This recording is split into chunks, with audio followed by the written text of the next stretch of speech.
So, thanks for tuning in to part 2. Good morning. How'd you sleep? I slept like a baby to the hum of this dehydrator. Let's check this out. Okay, so here's the beef. Like, it's dry as a bone, crumbly. This took about, I think about 8 hours or something like that.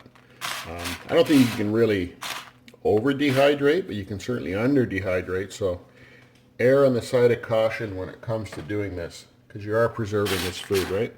And there's the turkey. Yeah, that's completely dry again. You can see why we call it gravel. But it's going to be oh so tender and delicious when we rehydrate it. Let's get a weight on this just out of curiosity. So the ground turkey, it was only 1 kilogram, not 2 kilograms as I said before. Made a mistake, sorry for the confusion. So 1,000 grams of ground turkey, dehydrated down to 254 grams. Pretty amazing. The ground beef was 1,050 grams. And that dehydrated down to, let's try to get an accurate weight, 228 grams on that. So this is how I store things, just in a freezer bag, labeled. It goes into my freezer, just like that. I don't shrink wrap them or anything like that. I'm not storing long term, just for the backpacking season. So let's get cooking. All right, here are the raw ingredients. So we have some frozen corn, we have some nice mushrooms, a head of garlic, 2 red peppers, a sweet potato, beautiful Vidalia onion, celery, brown rice, black beans, which I cook from dry and I keep them in the freezer, much better than canned. We have some diced tomatoes and some chipotle and adobo. So there's going to be some water added. There's also going to be some spices, but these are the raw ingredients that I'm going to prep for you right now.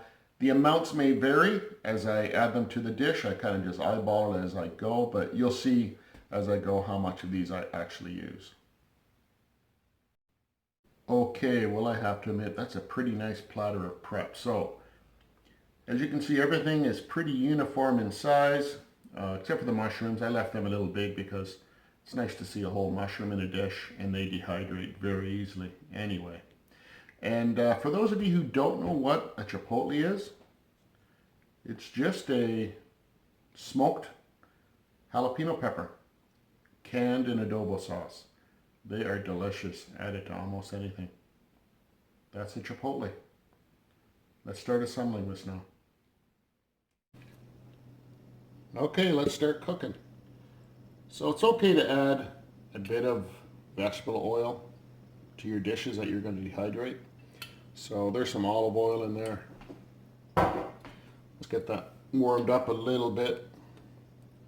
I have that on high heat for the moment. So this is going to make, a huge pot. I may not dehydrate all of it. I may save some of it for dinner. But I have the pot on the go. Might as well make a big batch, right? Okay, so that olive oil is nice and hot. First thing, let's get in some of these onions. So far I put in about half of those onions.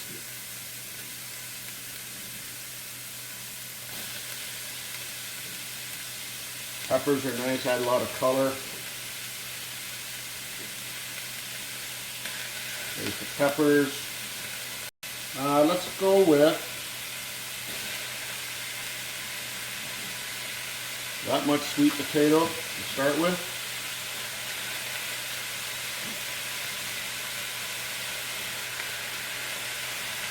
That much celery. Nice big handful of mushrooms. And I put the whole head of garlic in there. Okay? So like I said, you're not going to get an exact recipe out of me. That's not how I operate, and this is how I make dehydrated food. Okay, mostly by eye. If it looks to you like you need more onion, well, toss some more onion in. They're getting nice and soft, reduced in volume a bit. What do we got? We got a couple tablespoons of dried oregano.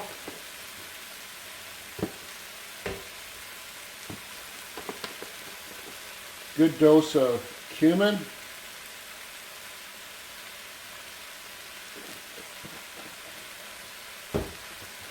And how about some regular run-of-the-mill chili powder? Okay. Give that a stir. The chipotles add a ton of flavor to this. The smokiness, the spicy adobo. So you want to remember that. Chipotles add a ton of flavor. They're a staple in our house. Okay, they're cooking pretty well. So I'm going to add, for starters, I'm going to add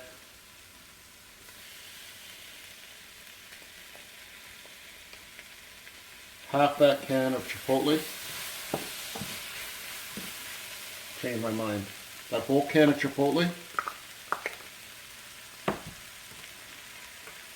We're going to add our rice, 2 cups of rice, brown rice. Use white if you like, but brown is a little better for you. Tastes better too. With this amount, I probably could go with 3 cups of rice, but I'll stick with 2. All right, so I'm going to add from that 28-ounce can of tomatoes,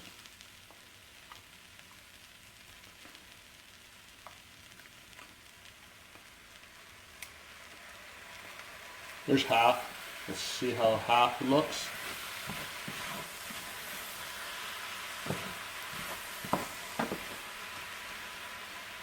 Go a little bit more. About 3/4 of that can of tomatoes. About a cup of corn. And let's get some black beans in there. That's maybe a cup and a half of cooked black beans. Okay, give that a good stir. It's looking pretty good, man. Looking pretty good. So 2 cups of rice means you need 4 cups of liquid, right? But there's liquid in the tomatoes I added. There's liquid going to come out of the vegetables that I added. So I kind of eyeball that too. That's 3 cups at first. I'll give it a stir. And I think I need a little bit more. So I added all 4 cups. At this point, I'll look at it. Like I said, look at it. And yeah, I'm going to add a few more black beans. They'll thaw as they cook. There we go. That's looking pretty beautiful. And you also want to taste it.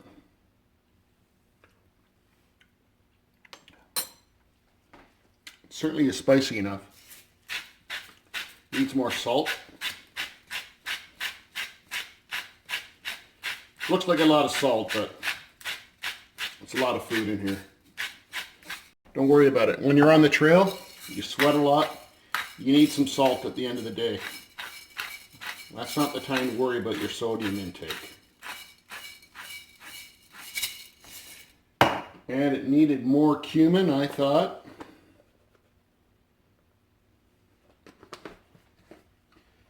And a little more herbage, some more oregano. So let's give that another stir. Try it again. I think I'm going to get it right this time.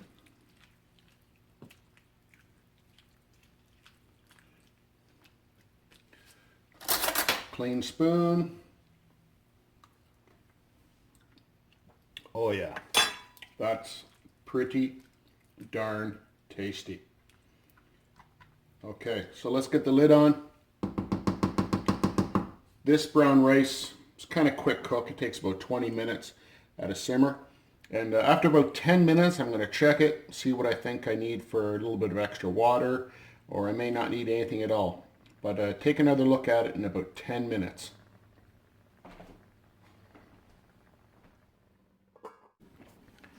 Let's take a peek. Oh dude, that smells good. Get the lid back on. Because if you're looking, you ain't cooking.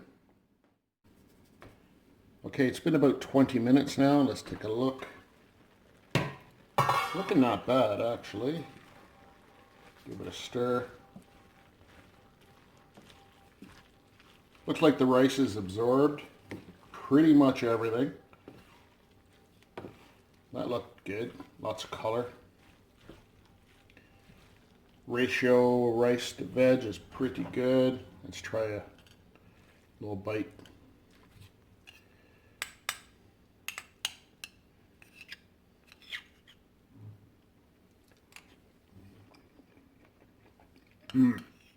Okay. Bang on. The rice is a little bit al dente, a little bit firm. It's not soggy. Vegetables are all done. That's really spicy too. Perfect.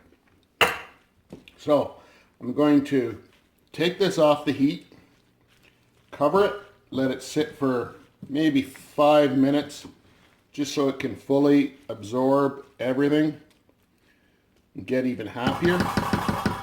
Then into the dehydrator. All right, let's get these trays loaded up. This is fully absorbed, all the liquid. I'm not going to be able to fit all this in these trays, like that's ridiculous, but a fair amount of it will go on these trays. So after about 4 hours, maybe 5 hours in the dehydrator, I'm going to take these trays out, rotate them, and I'm also going to take this rice mixture and flip it and break it up if I can to get more surface area to dry. So that's how I do it. Seems to work the best for me in my dehydrator. All right, so yeah, there's 5 trays there.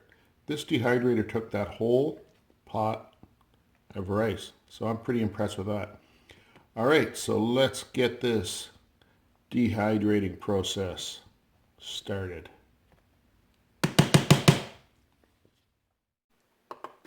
Okay, let's go 145 for, start with 8 hours. How's that sound? After 3-4 hours, I'll check, rotate the trays, flip the rice so we get even drying, and I'll show you when I do that. So let's take a look. It's been 6 or 7 hours. Wow, looking pretty good actually. Not so good under here. Needs a lot more time. So I'm just going to flip this rice as much as I can. Mix it up. Let the wet part underneath get exposed to the dry air from the dehydrator. It's good. Do that to all of them actually. Flip everything over, mix it up, and we will get there eventually. So we made out pretty good. Took about 14 hours to dry. That is bone dry. Crumbles in your fingers. Okay. All the trays are in good shape. Perfect. Ready to pack these up. 14 hours, quite a while, but I did load the trays up. Maybe a little more than I normally would. But in the end, it worked out great. That's what you're looking for. Let's get this packed up. Ready. So here's the yield from that rice dish that we made. There's 8 cups of dried product in there. So packaging up is pretty easy. We just need to combine this with the right amount of protein, weigh it into the bags. So let's get started. This is the fun part, actually. Okay, let's package up some of this turkey chipotle rice. So now is not the time to introduce bacteria into this dish. So you want to make sure that everything is really clean. I have these gloves on that I've washed. Your instruments are clean, clean bags, because you want to preserve this for as long as possible and you don't want bacteria in there. So when I package, I aim for a 5-ounce portion. If I'm using protein like ground turkey, and today I put 2 ounces of protein.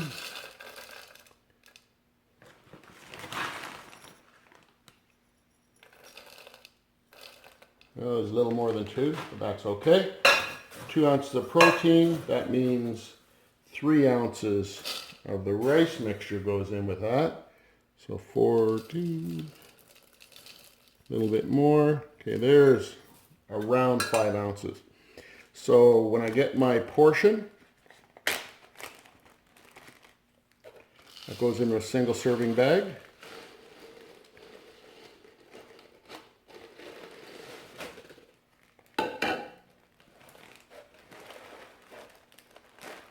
That's just a regular sandwich bag. It's not a freezer bag because I throw these in the freezer inside another bag for protection. Okay, so that's a freezer bag. The single serving goes in here. This is labeled. Now you could put this in a small freezer bag, take it on the trail and cook right in the freezer bag. I don't tend to do freezer bag cooking. I cook in my pot. So that's why I do it this way. But either way is acceptable because it's going right in the freezer. Let's get some beef chipotle bagged up now. So the beef works exactly the same. Zero out the scale.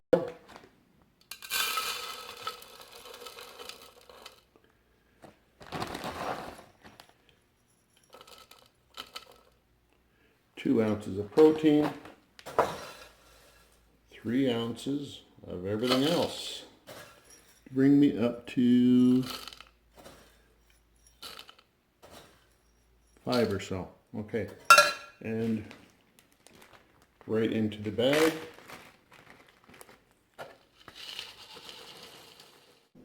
So if I'm doing a vegan serving, it's exactly the same amount. I just omit the meat and put in 5 ounces of this mixture. There's 5 into the bag. And without meat, this becomes chipotle rice with black beans and corn, or a Southwest chipotle rice, whatever you want to call it. It's darn tasty. So here's our bounty for all our work. So we have 3 beef chipotle rice, 3 turkey chipotle rice, 2 vegan chipotle rice, and we ended up having a little bit of ground turkey left over, so I think what I'll do is just divide that up among those 3 packages, and we'll call it a day. It'll be close to a 6-ounce portion, but that's all right. So just for fun, let's cook one of these up. I'll show you how I rehydrate my meals. So I guess I should mention that every one of these individual meals gets double bagged before it goes into the freezer bag, just for a little bit of extra protection in the freezer. And of course, on the trail, which is why we're doing all this, right? Okay, let's go completely legit here. So let's do a beef chipotle and rice. I'm going to do it in my Tokes 750 titanium. That's what it looks like. And for water, I just put enough in to cover with a touch more. That seems to work okay. Okay, like I said, totally legit here. Got the fancy feast stove.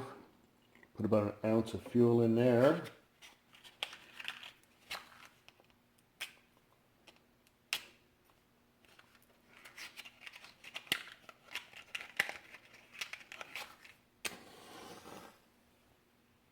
Light her up. Wait for it to come to a boil. All right. Wow. Real good boil. So let's get this off the heat.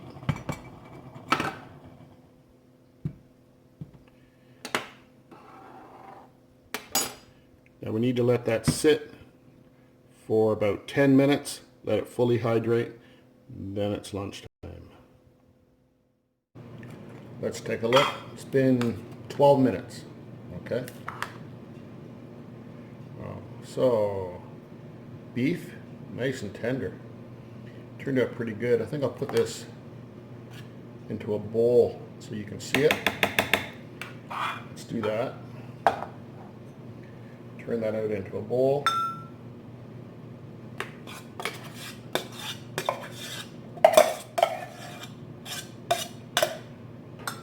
That is a big portion, so that's going to keep anybody happy. That was about 5.5 ounces of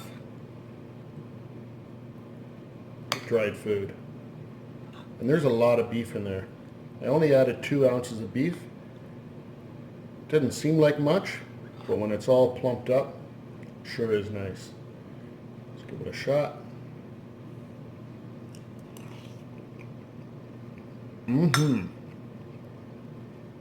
Excellent.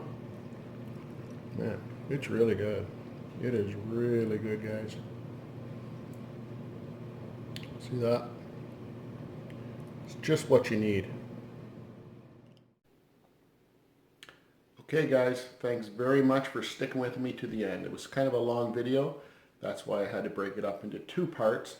But I wanted to show you how I did it from beginning right to the end. And the end result was pretty good. I'm very happy with it. So if you're not dehydrating food already, you should give it a shot. It's very easy, tastes good. It's very economical to do. So if you're saving money on food, you can afford to take more time off work. Therefore, you can afford to spend more time on the trail. See how that works? So anyway, thanks again. Thumbs up, share, like, all that kind of stuff. Subscribe if you already haven't. I'd really appreciate that. And you guys take care in the meantime, and we'll see you on the next one.